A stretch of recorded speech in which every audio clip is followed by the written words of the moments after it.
నమస్తే. ప్రస్తుతం మనతో పాటు ప్రముఖ ఆధ్యాత్మికవేత్త, జ్యోతిష వాస్తు పండితులు, లలితాదేవి ఉపాసకులు బ్రహ్మశ్రీ నానాజీ పట్నాయక్ గారు ఉన్నారు. గురుగారితో మాట్లాడేద్దాం. నమస్కారం గురుగారు. శ్రీమాత్రే నమః. గురుగారు, వృశ్చిక రాశి వాళ్ళు సహజంగా వీళ్ళ గుణగణాలు ఎలా ఉంటాయి, ఓవరాల్గా వీళ్ళ లైఫ్ పుట్టిన దగ్గర నుంచి మరణించే వరకు ఎలా ఉంటుంది, ఆలయ పరిహారాలు, జీవిత పరిహారాలు మొత్తం వీళ్ళకి ఒక దిశానిర్దేశం చేయండి గురుగారు. తప్పకుండా అండి. వృశ్చిక లగ్నం అంటే అధిపతి కుజుడు. మార్స్ లక్షణాలు ఎక్కువగా ఉంటాయండి. అంటే పట్టుదల ఎక్కువగా ఉంటుంది. ఒక్క పట్టుదలే కాకుండా వీళ్ళు స్ట్రాంగ్ ఉంటారండి. మనుషులు కొంచెం వృశ్చిక లగ్నంలో జన్మించారు అంటే వాళ్ళ బోన్ శక్తి కానీ మనిషి శక్తి కానీ కొంచెం ఫిజికల్ స్ట్రెంత్ ఉంటుంది. ఫిజికల్ స్ట్రెంత్ ఖచ్చితంగా బాగుంటుంది. అంటే మెంటల్ స్ట్రెంత్ కూడా చెప్తాను. ఎందుకంటే ఈ లగ్నానికి చంద్రుడు బాధకుడు కదా. ఎవరికైనా కానీ అంటే ఈ లగ్నం అని కాదు, ఎనీ లగ్న మీకు మూన్ బాగున్నాడంటే వాళ్ళకి ఆటోమేటిక్గా మెంటల్ స్ట్రెంత్ ఉంటుంది. చాలామంది ఏమంటారు, ఇప్పుడు సింహలగ్నం ఉంది, 12వ అధిపతి కదండి చంద్రుడు, కాబట్టి వాళ్ళకి మెంటల్ స్ట్రెంత్ ఉండదు. మనకు అలాగా చంద్రుడు బాగుంటే వాళ్ళకు కూడా బాగుంటుందండి. సో మూన్ మనకి శాస్త్రం, మనకి వేదాల్లో కూడా చంద్రమా మనసో జాత అని చెప్పడం జరిగింది. కాబట్టి మెంటల్ స్ట్రెంత్ని ఎప్పుడు సింగిల్గా మూన్ తీసుకోవచ్చు. వీళ్ళకి భాగ్యాధిపతి బాగున్నాడు, మెంటల్ స్ట్రెంత్గా ఉండడం వల్లే బాగా వస్తాయి. వీళ్ళకి భాగ్యం కూడా అభివృద్ధి అవుతుందని చెప్పుకోవచ్చు. రైట్. ఇక్కడ మనం కనుక తీసుకుంటే ఈ వృశ్చిక లగ్నం వారికి సెల్ఫ్ కాంపిటీషన్ ఎక్కువగా ఉంటుంది. అంటే ఏంటి, ప్రతిదీ దానిలో కూడా పోటీ పడతారు, ఎక్కువసేపు శ్రమించగలరు. ఇప్పుడు మనం ఉన్నాం, ఉదాహరణకి ఉదయం నుంచి సాయంత్రం వరకు మనం జాబ్ చేసాం, ఏదైనా పని చేసినాం, సాయంత్రం కానీ అమ్మా అనుకుంటాం.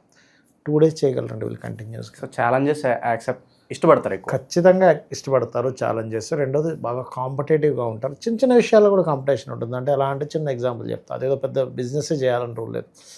ఇంట్లో ఉదాహరణకి 2 పిల్లలు ఉన్నారనుకోండి. ఒక పిల్లడిది వృశ్చిక లగ్నం, ఇంకొక అమ్మాయిదో అబ్బాయిదో ఇంకో లగ్నం సంథింగ్ ఏబి అనుకుందాం కాసేపు.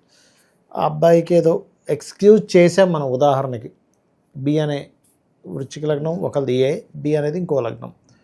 సర్లేరు ఫోన్లో వదిలేసే, ఈసారి నీకు వెంటనే ఏంటి మరి నాకేది అప్పుడు ఒకసారి జరిగింది దాని ఎక్స్క్యూజ్, వాళ్ళకొకరికైనా నాకు లేదా అనేది మాత్రం ఖచ్చితంగా వీళ్ళకు ఉంటుంది.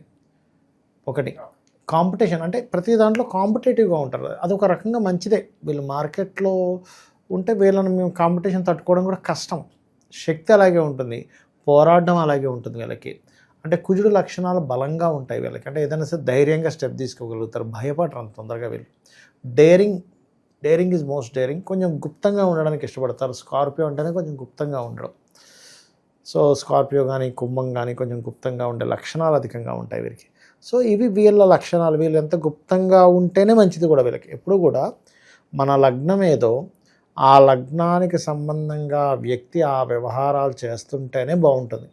అలా కాకుండా దానికి రివర్స్లో ఉంటే అది బాగోదన్నమాట. సో గుప్తంగా ఉండడం, స్ట్రాంగ్గా ఉండడం, కాంపిటేటివ్గా ఉండడం వీళ్ళ న్యాచురల్ ఇది.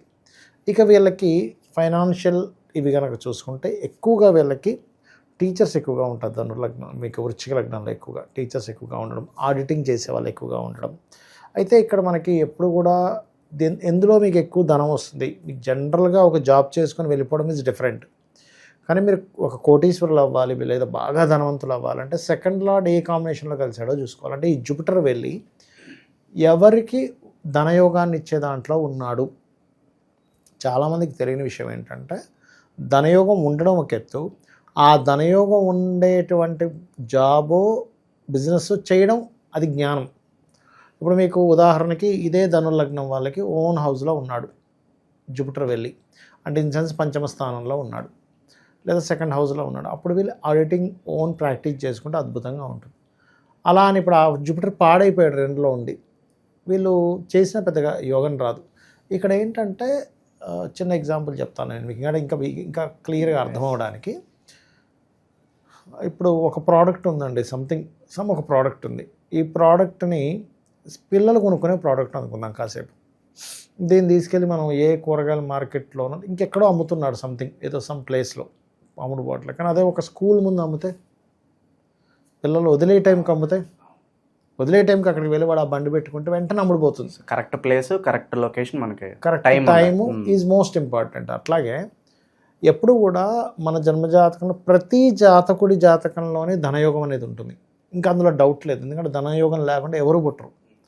బట్ అది వాళ్ళు దాన్ని ఎంతవరకు గుర్తించారు, దేంట్లో వాళ్ళు ఎఫర్ట్ పెట్టారు, ఎప్పుడు వస్తుందని తెలుసుకున్నారే జాతకం.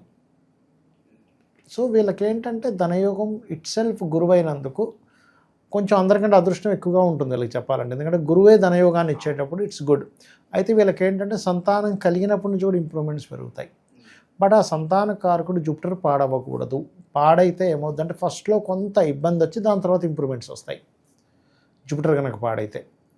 అది కూడా వీళ్ళకి సంతానం విషయంలో కూడా ఇద్దరు సంతానం కలగడం జరుగుతుంటుంది వీళ్ళకి. అయితే వీళ్ళు రెగ్యులర్గా ఆరాధించవలసిన దేవతా స్వరూపం ఈజ్ దక్షిణామూర్తి లేదా దత్తాత్రేయుడు.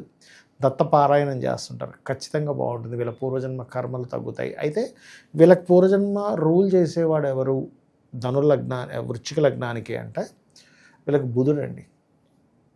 అందుకే మీరు ఎనీ వృశ్చిక లగ్న జాతకం తీసుకుంటే వాళ్ళ లైఫ్లో టాప్ పొజిషన్లోకి వెళ్ళారన్నా, మొత్తం అధోగతికి వెళ్ళిపోయారన్న ఒకటే కారణం, బిజినెస్ చేశారనో లేకపోతే తెలియక షేర్ మార్కెట్లోకి వెళ్ళారనో. ఈ రెండు కారణాలు వీళ్ళని పట్టుకుంటాయి. సో వాళ్ళ తప్పిదాలు అవి కూడా అది అనుకుంటారు. ఇప్పుడు మీరు ఎనీ షేర్ మార్కెట్లోకి వెళ్ళే ఎవరినైనా అడగండి, సార్ నేను పోగొట్టుకున్నా కానీ ఒక ఎక్స్పీరియన్స్ సంపాదించుకున్నా అంటాడు. ఏమిటంటే ఇప్పుడు నువ్వు మళ్ళీ డబ్బులు పెట్టి ఇప్పుడు తెప్పిస్తాను, మళ్ళీ పోతాయి, ఇంకొక ఎక్స్పీరియన్స్ వచ్చిందంటారు. అది ఏ ఎక్స్పీరియన్స్ లేని వాళ్ళకి ఎంత మ్యాజిక్ జరుగుతుంటుందంటే నేను చూస్తుంటా కదా, ఏ ఎక్స్పీరియన్స్ లేని కూడా కోట్లు సంపాదించేస్తున్నాను, ఇంత ఎక్స్పీరియన్స్ ఉన్నా నేను ఎందుకు సంపాదించట్లేదు అనిపిస్తుంటుంది ఒక్కోసారి షేర్ మార్కెట్లో ఉండేవాడికి. అదే దాన్ని నేను ఏమంటానంటే దట్ ఈస్ విపరీత రాజయోగ, నీచభంగ రాజయోగ.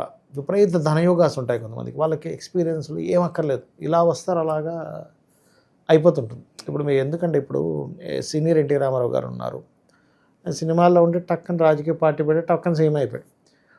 అప్పుడు ఎలా ఉంటుంది, వేరే వాళ్ళకి కొన్ని 20 ఏళ్ళు 30 ఏళ్ళ నుంచి రాజకీయాల్లో ఉండేవారికి ఎలా ఉంటుంది, అది ఏమిట్రా పైకి వెళ్ళిపోయారు, ఇన్ని సంవత్సరాల నుంచి మనం ఇదే పార్టీలను కథల జెండాలు పట్టుకొని ఆ మీటింగ్లు పెట్టి ఈ మీటింగ్లు పెట్టి అన్ని రాజకీయాలు చేసి మనకు ఒక ఎమ్మెల్యే సీట్ రావడం కష్టమవుతుంది, ఈయన సీఎం ఎలా అయిపోయాడు అనిపిస్తుంది. దాన్నే యోగం అంటారు. సో వీళ్ళకి ఏంటంటే కొన్ని స్పెసిఫిక్ యోగాలు ఉంటాయి వృశ్చికం వారికి. 10th lordship is sun. 10th lordship sun వచ్చినప్పుడు ఏంటంటే వీళ్ళకి సూర్యుడు కొంచెం బాగున్నా వీళ్ళు గవర్నమెంట్ జాబ్లో సెట్ అయిపోతారు, ఇంకా తిరుగులేదు అందులో. అంటే వీళ్ళకి ఏ యోగం ఉంది, ఇది ఏ లగ్నం, ఈ లగ్నం నుంచి ఏ ప్లానెట్ ఏ యోగం కలిగి ఉంది, అది ఎంత బలంగా ఉంది. ఇప్పుడు మనం చూడండి, ఇప్పుడు మనం నీ యొక్క స్ట్రెంత్ నీలోనే ఉంటుంది అంటాం అన్నప్పుడు ఆలోచిస్తాము, నేను ఏం చేయగలను, నాకు బొమ్మలు వేయడం బాగొచ్చు, ఎస్, సో నేను ఆర్ట్ ఫీల్డ్లోకి వెళ్తాను, లేదా నాకు బాగా కవిత్వాలు రావడం వచ్చు, లేకపోతే నాకు టెక్నికల్గా బాగా స్ట్రాంగ్ అన్నప్పుడు దాన్ని నువ్వు డెవలప్ చేసుకుంటావు. దాన్ని ఆటోమేటిక్గా మనం ఎట్లా పైకి వస్తామో వీళ్ళకి auditing and government related jobs విషయంలోని లేదా మెడికల్ రిలేటెడ్ రంగాల్లోని వీటిల్లో బాగా కలిసి వస్తుంది. ఇక లవ్ అండ్ ఎఫెక్షన్స్, అలాగే వివాహ వ్యవస్థ ఎలా ఉంటుంది సార్ వీళ్ళకి? అంటే వివాహ వ్యవస్థ అంటేనండి వీళ్ళకి ఎప్పుడు కూడా లోకల్గా కాకుండా బయట దూర ప్రాంతం నుంచి తెచ్చుకోవాలి సంబంధం ఎప్పుడు కూడా.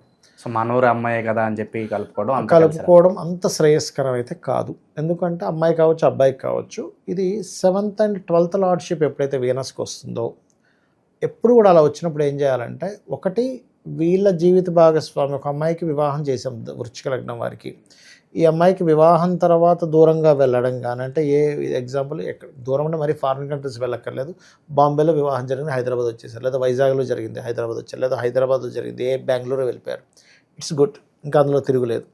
కానీ ఇక్కడ మనం అర్థం చేసుకోవాల్సింది ఏంటంటే, ఒకటి వీళ్ళు వెళ్ళడం దూరంగా, లేదా వీళ్ళు వివాహం చేసుకున్న తర్వాత జీవిత భాగస్వామికి ఒక ఆఫర్ వచ్చింది, అలా వెళ్ళడం ద్వారా కలిసి వస్తుంది వీళ్ళకి లైఫ్ అనేది. అయితే ఇక్కడ వీనస్ 7th లార్డ్షిప్ అయ్యారు కాబట్టి వీళ్ళు ఎంత స్ట్రాంగ్గా ఉంటారో వీళ్ళ జీవిత భాగస్వామి అంత స్మూత్గా ఉంటుంటారు. అంతే కొంచెం కళల మీద ఇంట్రెస్ట్ ఉండడము, కొంచెం వీళ్ళకంటే జీవిత భాగస్వామి కొంచెం యంగ్గా కనిపించడము, లేకపోతే అందంగా ఉండడము. వీళ్ళు నార్మల్గా అన్న అవసరం మంచి, ఇప్పుడు కొంతమంది మనం చూస్తుంటాం, అరే ఏమిటండి ఈ అమ్మాయికి ఇంత మంచి అబ్బాయి దొరికాడేంటి, లేకపోతే ఈ అబ్బాయి ఏంటి ఇలా నార్మల్గా ఉన్నాడు కానీ ఇంత అందమైన అమ్మాయి దొరికిందంటే అబ్బా అదృష్టం రా అనుకుంటాం. ఈ వృశ్చిక లగ్నంలో జన్మించిన వారికి అది ఒకటి మనసందంగా ఉండే అమ్మాయి లేదా అబ్బాయి, లేకపోతే బాహ్యంగా అందంగా ఉండే అబ్బాయి కానీ ఖచ్చితంగా వస్తారు వీళ్ళకి. అంటే వీళ్ళకి ఖచ్చితంగా మ్యాచ్ అవుతారు వచ్చి. అలాగే పుట్టేటువంటి విషయంలో, సంతానం విషయంలో కూడా ఖచ్చితంగా ఇద్దరు సంతానం గ్యారంటీగా ఉంటుంది. ఎక్కడో సమ్ రేర్ కేసెస్, అంటే ఒక 1,00,000 జాతకాలు తీసుకున్నాం, అందులో 1 or 2 జాతకాలు మాత్రమే ఒక సంతానంతో ఆగిపోవడం జరుగుతుంది. కానీ ఇది డ్యూయాలిటీ వచ్చింది కాబట్టి మంచి భార్య రావడం, అందంగా ఉండే భార్య లేదా అందంగా ఉండే భర్త రావడం, వాళ్ళ వల్ల వీళ్ళు సుఖపడడం, అంటే సుఖం అనేటువంటిది ఉంటుంది వీళ్ళకి, ఎందుకంటే 12th లార్డ్షిప్ వీనస్కి వచ్చింది కదా. సో ఇక్కడెక్కడ కూడా వీళ్ళకి ఇది అవ్వదు. వీళ్ళకి కేవలం బిజినెస్లు స్టార్ట్ చేసేటప్పుడు, ఓన్గా బిజినెస్లు స్టార్ట్ చేసేటప్పుడు మాత్రం చాలా హడ్డుల్స్ ఎదుర్కొంటారు. బికాజ్ ఆఫ్ వీళ్ళ పూర్వజన్మ కర్మ అంతా కూడా బిజినెస్, బంధువర్గము, పిఆర్ పబ్లిక్ రిలేషన్స్లో ఉండే చిన్న చిన్న తప్పిదాలు, లేదా షేర్ మార్కెట్లోకి వెళ్ళి ఇబ్బంది పడ్డము, ఇవి వీళ్ళని ఇబ్బంది పెడతాయి. బట్ వీళ్ళు ఒక్క విషయం ఏంటంటే వీళ్ళకు ఉండే గొప్ప లక్షణం, ఎలాంటిది వచ్చినా స్ట్రాంగ్గా నిలబడతారండి. అంటే అక్కడ నుంచి చిన్న ఎగ్జాంపుల్ చెప్తాను నేను మీకు. అక్కడ నుంచి ఒక పెద్ద ఉప్పెన వస్తుంది, సముద్రం ముందు నిలబడ్డారు, ఒక పెద్ద తుఫాను వస్తుంది, లేకపోతే ఒక పెద్ద సునామీ వస్తుంది, వాళ్ళు ప్రశాంతంగా ఇలా చూడగలరు. మనందరం పారిపోతున్న వాళ్ళు మాత్రం ఇలా ప్రశాంతంగా రాని వచ్చాక చూద్దాంలే అని. ఏమవుతుంది మహా అంటే ఆ ధైర్యం వీళ్ళలో ఉంటుంది. స్కార్పియో కదా, చాలా ఎక్కువగా ఉంటుంది. ఇక ల్యాండ్స్ విషయాల్లో ఏదైనా జాగ్రత్తలు తీసుకోవాల్సిన అవసరం ఉందంటారా వీళ్ళు? మంచి ప్రశ్న వేశారు. ఎందుకంటే వీళ్ళకి ఎప్పుడు కూడా వీళ్ళ పేరు మీద వీళ్ళు ల్యాండ్స్ తీసుకోవాలి అంటే 4th, 3rd and 4th lord Saturn అయ్యాడు కాబట్టి ఒక శుభగ్రహంతో కలిసి ఉంటే ఖచ్చితంగా బాగుంటుందని ఇంకేం భయపడాల్సిన పని లేదు. కానీ ఎక్కడైనా వీళ్ళకి శాటర్న్ పాడయ్యాడు, ఖచ్చితంగా ల్యాండ్స్ విషయంలో ఎక్కడో వీళ్ళు పప్పులో కాలేస్తారు. అంటే అది పనికిరాని ల్యాండ్ తీసుకోవడము, ఇల్లీగల్ ల్యాండ్స్ కొనడము, ఆ ల్యాండ్ వల్ల ఇరుక్కోవడము, ఇట్లాంటివి ఉంటాయి. ఏది అందుకని వీలైనంత మటుకు శాటర్న్ పాడయ్యాడు లేదా శాటర్న్ నీచంలో ఉన్నాడు, ఎట్టి పరిస్థితుల్లో వీళ్ళ పేరు మీద ల్యాండ్ తీసుకోకూడదు. వీళ్ళ జీవిత భాగస్వామి పేరు మీద తీసుకుంటే ఖచ్చితంగా బాగుంటుంది. ఇది శాటర్న్ పాడైతే బాగున్నాడు, ధనాధిపతితో కలిసి ఉన్నాడు, లేకపోతే భాగ్యాధిపతితో కలిసి ఉన్నాడు, ఆర్ సంథింగ్ మంచి శుభగ్రహాలతో కలిసి ఉన్నాయి, వీళ్ళ పేరు మీద తీసుకోవచ్చు. ఇక్కడ మ్యాటర్ ఏంటంటే ఒకటి, వీళ్ళ పేరు తగ్గట్టుగా ఏ ఫేసింగ్ తీసుకోవాలి, వర్గు శాస్త్రం అనేది ఒకటి ఉంటుందని చెప్పారు, అది మెయిన్గా చూసుకోవాలి. రెండవది, వీళ్ళ శని బాగున్నాడు అంటే ఇంకా ల్యాండ్ గురించి కళ్ళు మూసుకొని తీసుకోవచ్చు. ఆ మహాదశలు వచ్చాయి, అప్పుడు తీసుకున్న ల్యాండ్ ఖచ్చితంగా ఇంకా బాగా పనికి వస్తుంది కూడా. అది అక్రమ సంబంధాల వల్ల ఇబ్బందులు పడే అవకాశాలు ఏమన్నా ఉంటాయా వాళ్ళ లైఫ్లో? ఎక్కడన్నా ఏదన్నా సర్టెన్ పాయింట్లో ఏదన్నా? మంచి ప్రశ్న వేశారు. అక్రమ సంబంధం అనేటువంటిది ఏంటంటారంటే ఎప్పుడు కూడా ఎవరికైనా, అంటే నాట్ ఓన్లీ ధనుర్ లగ్న, వృశ్చిక లగ్న, ఎనీ మ్యాచ్ లగ్న ఏదైనా కానీ 12th హౌస్ పూర్తిగా స్పాయిల్ అవ్వాలి. అంటే 12వ అధిపతి శుక్రుడు కదా వీళ్ళకి, ఆ శుక్రుడు కనుక పాడైతే ఖచ్చితంగా వచ్చేస్తుంది అక్రమ సంబంధం. దానివల్ల వీళ్ళు స్పాయిల్ అవుతారు కూడా. శుక్రుడు బాగుంటే పెట్టుకోరండి, వీళ్ళు నిప్పులా ఉంటారు. ఎందుకంటే ధనుర్లగ్న, వృశ్చిక లగ్నానికి అధిపతి కుజుడు. కుజుడు అంటే ఏమిటంటే కుజుడు నిప్పు కారకుడు. ఎందుకు అట్లా ఉండాలి, అలా ఉండే వాళ్ళని చూసి అసహించుకుంటారు కూడా వీళ్ళు. జనరల్గా సార్, ఆ హౌస్ పాడైతే కనుక అక్రమ సంబంధాలనే కాకుండా చెడుదారులకు వెళ్ళాలి, ఈజీ మనీ సంపాదించాలి. ఎగ్జాక్ట్లీ, అంటే easy money is different thing. Easy money అనేది మీకు ఇందాక బుధుడు చెప్పాను కదా, బుధుడు పాడైతే ఈజీ మనీలోకి వెళ్ళిపోతారు. బట్ ఇక్కడ మీకు వ్యసనాలు ఈజ్ డిఫరెంట్. ఇప్పుడు డ్రింకింగ్ హ్యాబిట్ ఉంది, మందు కొట్టే అలవాటు ఉందనుకోండి, మూన్ పాడవుతాడు. 12th హౌస్కి వచ్చి మూన్ పాడవుతాడు. అలా కాదు, అమ్మాయిలు పిచ్చి, లేకపోతే గర్ల్ ఫ్రెండ్, బాయ్ ఫ్రెండ్స్, రకరకాల వ్యక్తులను మార్చడం, అప్పుడు వీనస్ పాడవుతాడు. అలా కాదండి, సిగరెట్ అలవాటు ఉంటుంది, రాహుతో పాడవుతుంది 12th హౌస్. అంటే స్మోకింగ్, పొగ వల్ల ఏదో హాయిని పొందుతున్నాను ఫీలింగ్, అమ్మాయి వల్ల హాయిని పొందుతున్నాను ఫీలింగ్, లేకపోతే డ్రింకింగ్ వల్ల హాయిని పొందుతున్నాను, సుఖాన్ని పొందుతున్నాను అనే ఫీలింగ్ 12th హౌస్ ద్వారా మీకు ఉత్పన్నమైతే ఈ గ్రహాలు అక్కడ ప్రభావితం చేస్తే మళ్ళీ ఆ దశలు రావాలి. దశ రాకుండా ఏముండదండి. మనం కొంతమంది జాతకాలు చూస్తాం, ఈయన బాగా వ్యసనపరుడు అవ్వాలంటే అసలు ఆ దశ ఏ 100 ఏళ్ళకు ఉంటుంది అట్లా, లేదా చిన్నప్పుడు అయిపోతే కూడా ఉండదు. చిన్నప్పుడు అయిపోతే ఎలా ఉంటుందంటే ఒక్కోసారి యంగ్ ఏజ్లో ఏదో ఫ్రెండ్స్తో కలిసి తీసుకొని మళ్ళీ అబ్బాయి ఇది కరెక్ట్ కాదే అని చెప్పి వాళ్ళే దూరం అవ్వడం, ఇట్లాంటివన్నీ జరుగుతాయి చిన్నప్పుడు ఆ దశ కనుక అయిపోతాయి. ఇక లైఫ్ లాంగ్ వీళ్ళు ఏ దేవుడిని ఎక్కువగా ఆరాధిస్తే బాగుంటుంది, ఎలాంటి పరిహారాలు చేసుకుంటే బాగుంటుంది? చాలా మంచి ప్రశ్న వేశారండి. ఇక్కడ ఏంటంటే దత్తాత్రేయుడిని ఆరాధించడం చాలా మంచిది. దక్షిణామూర్తి ఆరాధన, దత్తాత్రేయుడు ఆరాధన చాలా చక్కటి ఫలితాలు ఇస్తుంది. ఆయన ఆంజనేయ స్వామి కూడా, వీళ్ళకి లగ్నాధిపతి కుజుడు కదా, ఆంజనేయ స్వామిని కూడా ఆరాధించవచ్చు.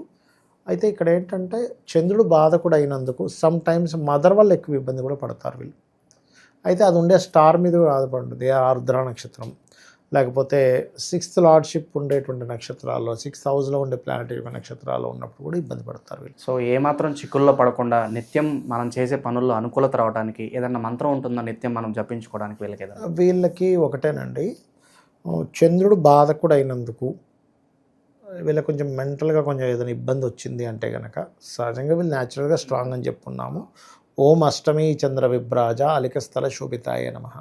లేదు బుధుడు 11th లార్డ్షిప్, బుధుడు బాగోపోయినా మనం బిజినెస్ లైన్లోకి వెళ్ళిపోయాము కానీ ఇప్పుడు ఇబ్బంది పడుతున్నాము అనుకునేటువంటి వారు చేయవలసింది ఓం ఇంద్రగోప పరిక్షిప్త స్మరతోనా భజంగికాయే నమః. కానీ ఎప్పుడు ఎనీ లగ్న ఎనీ జాతకం ఏ ప్లానెట్ పాడైందో, ఏ గ్రహాల ద్వారా పాడైందో దానికి సంబంధించి దానం ఇవ్వడమే ది బెస్ట్ వే. సో వృశ్చిక రాశి వాళ్ళకి వాళ్ళ లైఫ్ అంతా ఎలా ఉంటుంది, ఎలాంటి పరిహారాలు చేసుకోవాలి, మంచి దిశానిర్దేశం చేశారు. ధన్యవాదాలు గురుగారు. శ్రీమాత్రే నమః.